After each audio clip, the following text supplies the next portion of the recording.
Hey, mama. So, one of the things I absolutely love about podcasting is being able to leverage SEO for searchability. It is such a powerful way to get in front of more of your dream clients. And so, in today's episode, I chat with Margaret Bourne all about how to leverage SEO for podcasts. Margaret shares some great tips and strategies for using SEO with your podcast. Also, as a reminder, there is still time to join the waitlist for the next round of the 7-day pod launch Get It Done Week. And one of the things that we focus on during the Get It Done Week is SEO for your podcast, starting with your podcast name.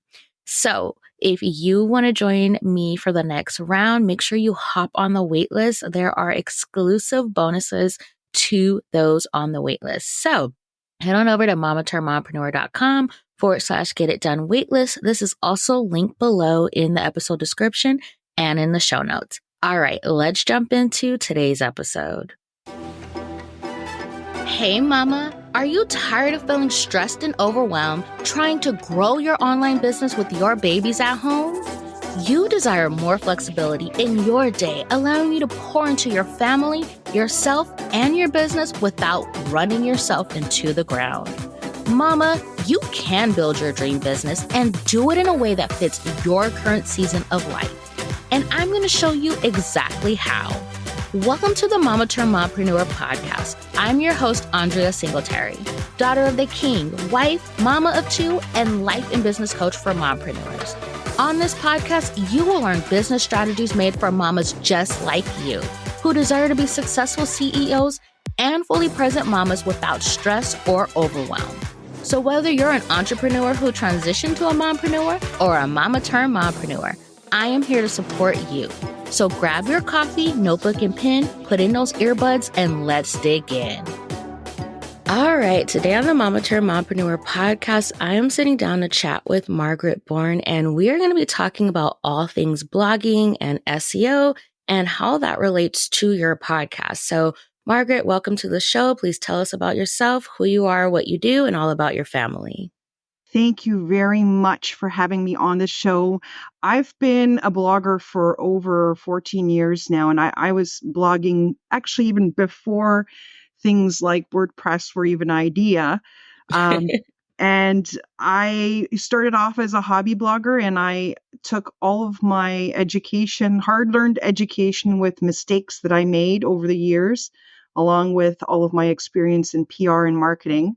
And I combined all of that and started blog coaching. So I've been blog coaching for about almost 4 years now.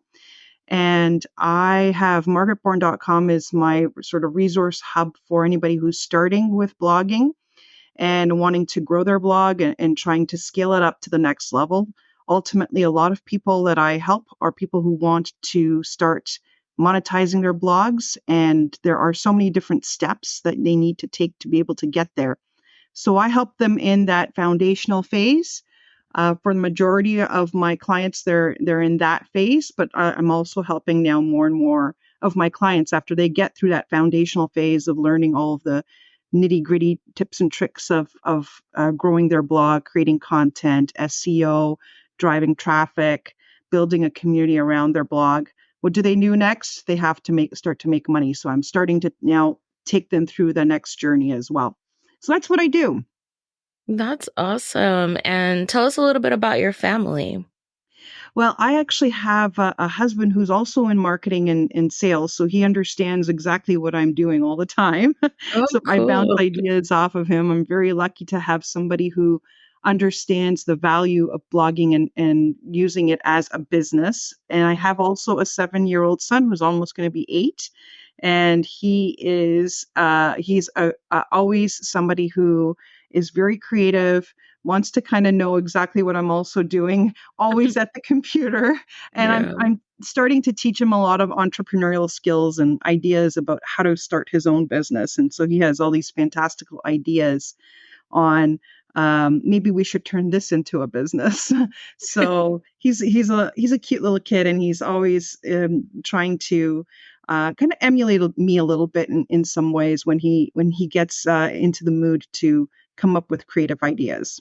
I love that your family, like you guys are just all kind of, working together, doing the same thing, learning the same things, and that Yep. you guys are modeling that for your son too. Hmm. That is so amazing. And then your blogging background, like that is really, really amazing. Like, especially if you were starting before WordPress became popular, because we know that's one of the most popular ones for blogging and everything. And so tell us a little bit more, like, how did you actually get started with blogging and learning about SEO and everything? I started with blogger.com. That was that free platform that Google I provided. remember it. Yeah. It was very limited. It was something that I was doing as a creative outlet when I was coming home from work, busy doing my PR stuff for other clients. And myself and my husband, when we were still dating, we loved to do dates where we were always going out traveling, doing sort of weekend mystery tours around southern Ontario where I live, and did a lot of traveling and things like that, camping, hiking. And so I was always writing about those topics. And it was really a creative outlet. It was like this is what we did this weekend kind of blog in the beginning. And once I started getting into understanding a little bit more about blogs and learning from other bloggers too, I was working because of the work that I was doing. I was working with influencers, and a lot of them had their own blogs. They wanted to monetize their blogs, so they were reaching out to me, working with various different brands and saying, how can you sponsor my content? And so I was getting a little bit of a crash course on the other side of what other bloggers were doing, but I still kind of persisted with blogging is just my creative outlet. I didn't have that much time at that point to really focus on transforming a blog into a business. And Mhm. then once my son was born, I decided to take a step back and reassess what I was doing with my life. I kind of left the PR world behind. Still in the marketing world now, but I left the PR world and I decided I was going to take my blog and start to monetize it a little bit more. And for a while, my original lifestyle blog, suburbantourist.ca, which was going through a little bit of a rebrand. Since I had my son, I moved it more into sort of a lifestyle blog. I was all over the place. This is another learning. Don't be all over the place. Yeah. Uh, it was all over the place, and then I was started blogging about blogging, and people were coming to me and saying, "Can you teach me what you do?" And at that point, I had a long chat with my husband, and I said, "I can't keep my lifestyle blog a lifestyle blog. It's a different niche, and I can't make it into a blogging blog. So I need to maybe start margaretbourne.com and make it that I am a coach, and this is specifically a resource uh, on these topics. And it will be better for SEO, will be better just to brand myself that way." And that's what ended up happening. And I still have suburbantourist.ca, and it's sort of like in semi hiatus. It's still there. I'm still playing around with it. It's now more kind of, being fine tuned into a midlife over 40 lifestyle blog, focusing on self care and personal development and the home. And now I'm kind of, focused on margaretbourne.com. And that's been my focus for the last few years. But that's been the journey. Like I've been self-taught throughout the whole time. A lot of it has been a lot of trial and error. A lot of it has been reading, trying things, seeing what works, experimentation, trying strategies, really trying to think about running a blog like a marketer in a way. And thinking of it with a mindset of this is a business, you got to be serious about it, but at the same time have fun with it. Like Yeah. if you like to do it, it's going to always be a fun thing when you see another success. When Mhm. you achieve a goal, you'll be like, yes, I did it. Right. And I'm sure you feel the same way. Like when you reach a goal and something is working, and you're like, man, I took a shot on this and it works. Right. And Yeah. that's a great feeling. But I know for a lot of bloggers, it's very frustrating. And that's where I come in. I try to ease the frustrations.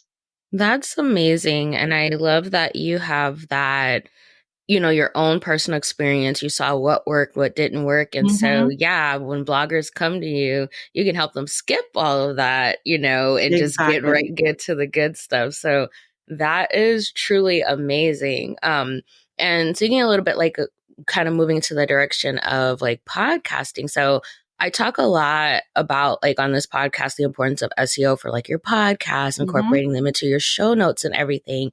And so I would love to hear from you, like what you believe the role like SEO plays in podcasting.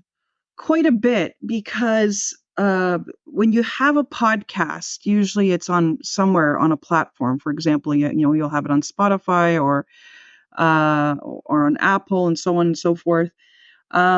But how do people discover you? It's very hard. Their podcasts are growing exponentially. A lot of people are podcasting. A lot of the marketing trends are all talking about how podcasts are going to be the big next thing. And so everybody's getting on the bandwagon, and you're going to get lost in the sea of other people who are talking about similar topics. And ultimately, like with anything, whether it's a blog, a website, social media account, you need to be discoverable. And the same thing happens with a podcast. And SEO is one of those strongest tools that you can use, because Google is still a place where people go to search for information, right? Same thing also with social media. A lot of people are spending time on Instagram and TikTok, and some of them are spending a lot of time on X, and Threads, but all of those have their own SEO, and we can talk about each of them to a certain extent. But let's start with Google. Like, Google is all about websites and discovering a website through keywords, and keywords are SEO. That's a big component of it, right? But how do you take a podcast that's on somebody else's site, let's say on a Spotify? You have to bring it into your own house, your own website, right? And that's where the golden opportunity for SEO is. And with SEO, for example, if I was to promote a podcast that I had, the first thing I would do would be to create a blog post for it. And I would include that link to that podcast. I would make sure that the title of that blog post is, of course, relevant to the topic in the podcast.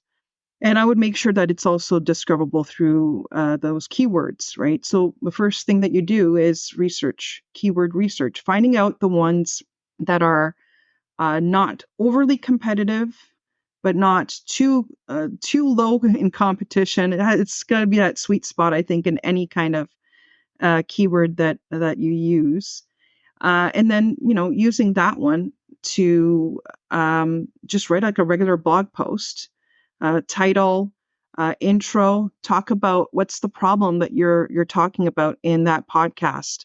Use those keywords, those questions that your listener and reader, because they're going to be reading your blog post first. What's that problem that they're trying to solve, that you're helping solve in that podcast? And brief intro, general overview of what's in that podcast, and maybe some additional interlinks that for relevant blog posts that you already have, and some additional external links. That's essentially what it would be. It'd be a short blog post, but it will be optimized for discovery on Google. Okay. And interlink it with other relevant content that you have on your site, so that, again, it is part of like topic clusters and things like that Google likes, right?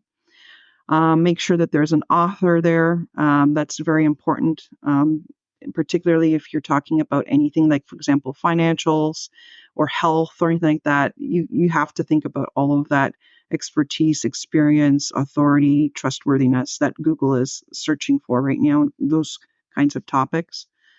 But all that kind of stuff is very important. And so once you put that out there, over time, that content starts bumping up in ranking, and you can go back to it a few months later, about 6 months to a year later, and tweak those keywords to be more competitive. When you're kind of, I like to say it's like blog posts age like a fine wine over time. Like when you have a chance to really interlink it, add other blog posts or linking to that page, all that stuff. It all helps it age like a fine wine, right? And we know that older fine wines are amazing. Yes. And that's the same way I see it in terms of SEO. So that's Yeah. what I would be doing with a podcast. Okay.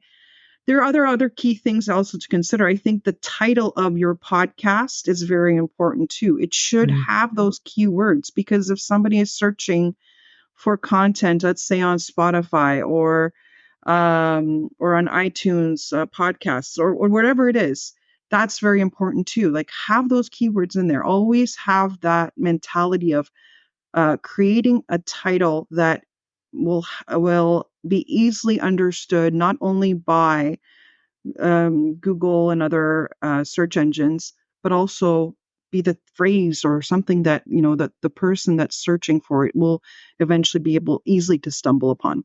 I think that makes sense. Yeah, definitely.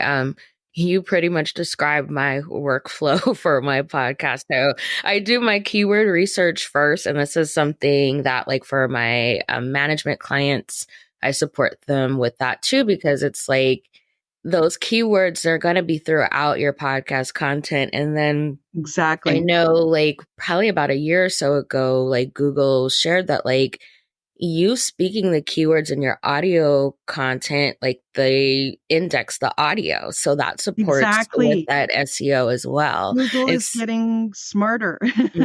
Yeah, so it's like you want to make sure you're incorporating those keywords throughout all of your podcast content. Everything, like you said, from the name of your podcast, even like your podcast description. And I know Yeah, that with the podcasting platforms, the description is not so much searchable, but it is for Google.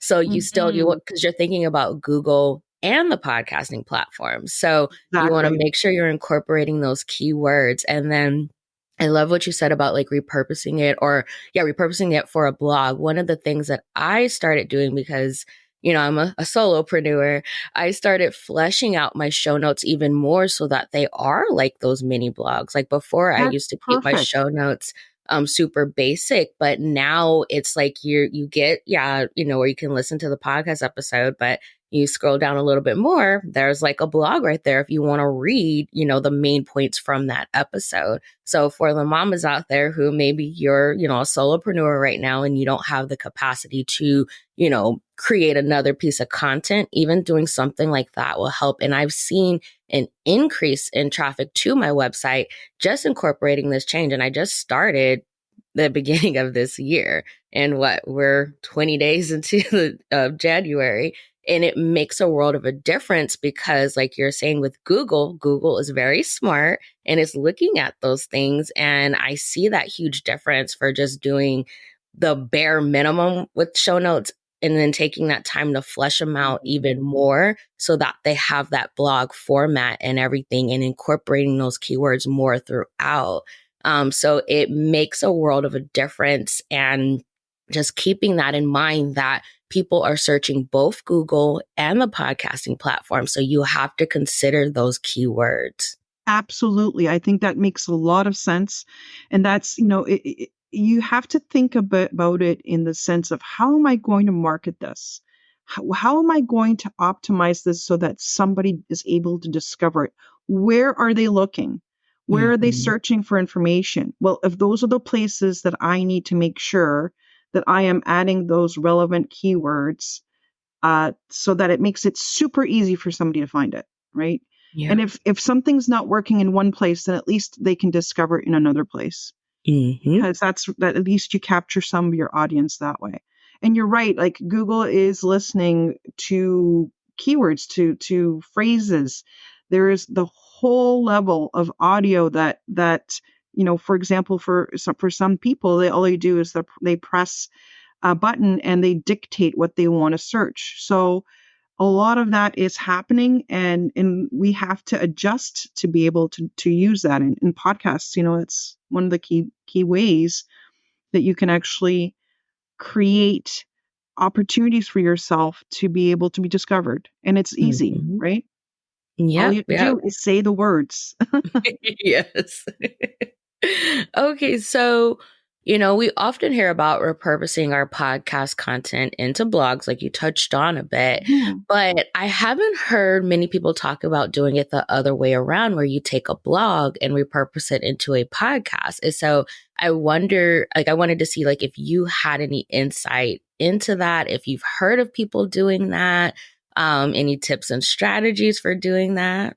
I think it makes sense to be able to take what you've already created, particularly, for example, if I was to start a podcast right now, I don't have one, but if I did, I have over 154 pieces of blog content that I could easily take and repurpose into podcasts. So what would I be doing first would be taking and looking at my intro, my body, and my conclusion of my blog post and seeing what kind of nuggets and information I can pull out of there and just really create a really rough outline. Like, what's the problem? Mhm. What are the solutions that I'm recommending, the tips and tricks and steps or whatever. And then what at the end, what do I want people to do? What's the call to action? What do I want them to do next? And I think if you are blogging in that kind of structure already, it makes it a Mhm. lot easier to pull that information, create a brief outline of as to what you want to do in a podcast, right? So that's if you're doing it solo. But if you want to also invite others that maybe you even reference in your blog post, that's a great way of creating something a little bit more interesting and exciting. Because sometimes people don't want to listen just to you talk. They want to hear other people's opinions on it as well.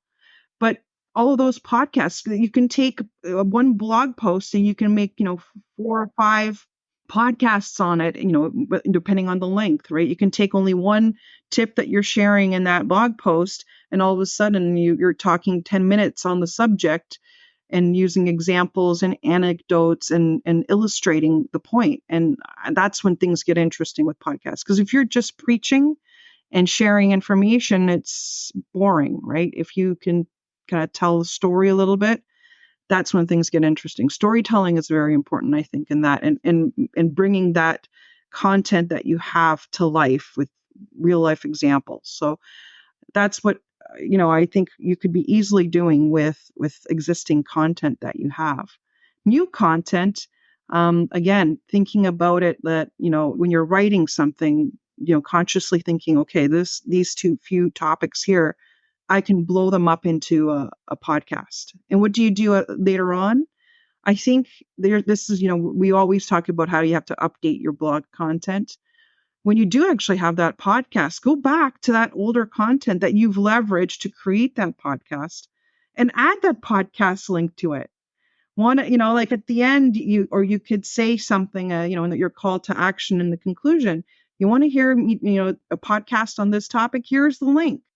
Or I interviewed so and so who, on this topic, in further detail, and that becomes even richer content for your blog, and also very good for SEO.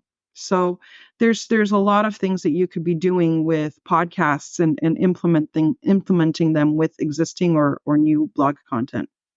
I really like how you broke that down, because I know some podcasters I've talked to, when I, talk to them about like taking their blogs and repurposing them into podcast episodes, like they couldn't quite wrap their mind around it. But you're right, just kind of going through, pulling out those main points and everything. And yes, you are so correct. When it comes to podcasting, storytelling is huge. Because people, they like those real life examples and everything, and it kind of gives them something concrete to better understand, the concept you're explaining and different things like that. So yeah, thank you for sharing that. I actually have a launch client where we're going to take her blogs, because she's a blogger, and we're going to turn them into podcast episodes for her launch. So I was really excited to kind of chat with you about that topic. I wanted to ask too, like, why do you think that podcasts are a great way to build your blog? I think for the fact that there is a level of discoverability. Some people are very auditory. Some people love to hear somebody else talking and explaining things. And those are the people that are actually really good at zoning out in lecture halls and just listening to a professor talk, right? There are those that need visuals. I'm a visual learner. I prefer to see things. I prefer to read things. That's my way of learning. But for those that are auditory, I think it really helps for bloggers to be able to provide that entry point to be able to move them through a journey to their site. So as a marketing tool, it's extremely important. It's a way to discover people.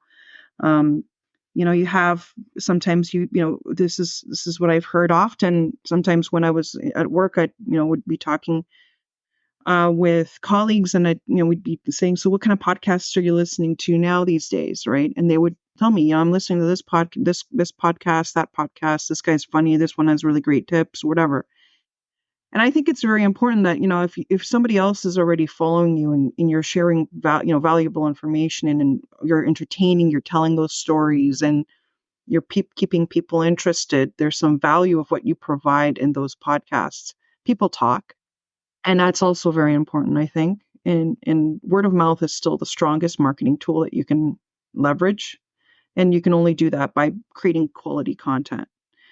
And at the end of the day, all those touch points are a way that, will bring them back to your website. And what's on your website? Your website might have that free lead magnet that will take them through a journey to, basically an email sales funnel. So you're making money off of that. Maybe they discover that you have a course that that's of interest to them. They might be following you along for that. You might be able to grow your community and then nurture new leads for your coaching business or your consulting business or your products, digital products that you sell. So there's, very many reasons why you'd want to use a podcast to be able to market your blog or your business. And I think that's the one way that a lot of people will use a podcast. And it's, if you have the time to be able to add that to the marketing mix of how you promote yourself, I think it's a very valid reason to do so. Those are all really great points. I wanted to go quickly back to the do's and don'ts of using blog posts as a means to create podcasts. I had an experience, unfortunately, with somebody who had actually stolen my content and was using it for their podcast. And it was another person who was actually a blog coach. A big mistake that this person made. I won't name names, but it was a rookie mistake. And somebody was literally reading my blog content as part of their podcast. So not only did they have those blog posts on their site as a blog post, but they were also using it to leverage it as a podcast. And I'm thinking that's the worst mistake you can make. Not only just from the fact that you're stealing content, but even if I was to take my own content, I would never read it. I think that's a very lazy way of creating a podcast. It's not going to entertain. And as you said, it becomes very stilted and you kind of get lost in this, the way you read and the way most people read. Yeah. It's obvious that they're reading and not there's engaging. no natural flow, right? We have ums and ahs are natural. It's just inevitable. But in this case, if you're reading your blog post, the danger is that you're going to sound really boring when you do so. And I kind of listened to her reading my content, and it sounded boring, unfortunately. So this is the reason why I say never ever read anything that you are creating. If you're doing a podcast, don't read it. Just be natural. The conversation tone that you get when you naturally talk about it. And if you think about it, if you can't talk about the subject that you've just written about with just a brief outline, then really you don't really know your stuff. Right? It might be a little bit of a reality check when you realize I can't talk about it without having copious notes in front of me. Yeah. Yeah, I know one of the things I teach my clients is don't script your entire episodes because you're going to just read that script. Instead, just make bullet points of the main points. Like, you know what you're talking about. This is what you're doing in your business, how you're supporting your clients and everything.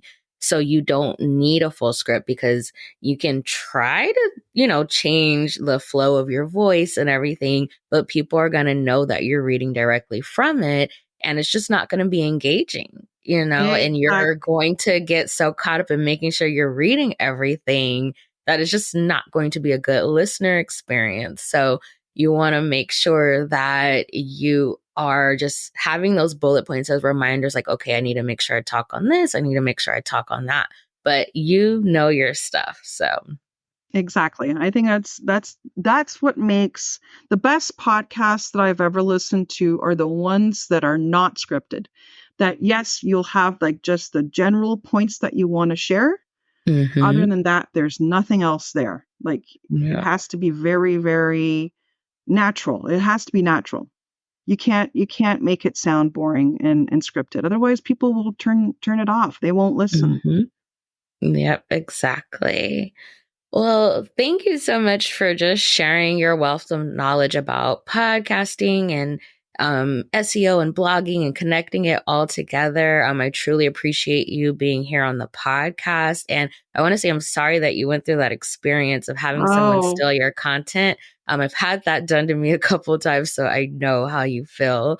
But you know what? We move forward. And the thing is exactly. that when people steal our stuff, they can't actually execute it and implement it the way that we can, because we're the ones that created it. We know what we're doing, what we're talking about, and them stealing it, they're not going to be able to get their clients the same results, right?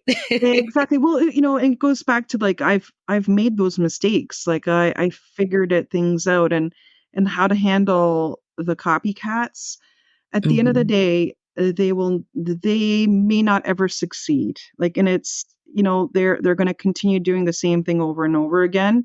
And Hmm. um, when you're legitimately true to focusing on learning and you're authentic and you are doing things professionally, then that shows in anything you Yeah. do, whether it is your blog, whether it is your podcast, whether it is a video blog, whatever you do. It's Hmm. very important to be able to show that you're credible, and that shines through. People notice that when you're real and that you can show the proof of your Hmm. work, then it's very effective. So thank you so much for having me on your show. I really appreciate talking about this. Your site is inspiring me, and your podcast is inspiring me to consider starting a podcast soon. And I'm sure I'll be in touch with you when that happens. All right. Well, before we get off, please tell my audience where they can connect with you and learn more about your services. So you can find me on margaretbourne.com. I have a Facebook group called the Blog It Better Society, and we're just over 2,000 strong. Where it's a very close knit, supportive group of lifestyle bloggers. I specifically help mostly them in the group, and there are promotion opportunities as well as question and answer kind of things. And everybody's very supportive there. It's a great way to network. And you can also find me on Instagram at Margaret Bourne Media, and also on Pinterest as well under the same handle. So you'll find me there. All right. And I will make sure to link all of that in the show notes. Well, thank you again for being on the podcast. I really enjoyed this conversation with you. Thank you very much. Well, Mama, that's a wrap on today's episode. Thank you so much for taking time out of your busy day to hang with me. If you enjoyed today's episode, will you do me a favor and follow the podcast and leave a review? Hitting that follow button and sharing your thoughts about the podcast are the best ways to ensure that other mamas like you find this show. Your review also lets me know if you're enjoying this podcast, so make sure to share your thoughts before you go. All right, Mama, I'll catch you in the next episode.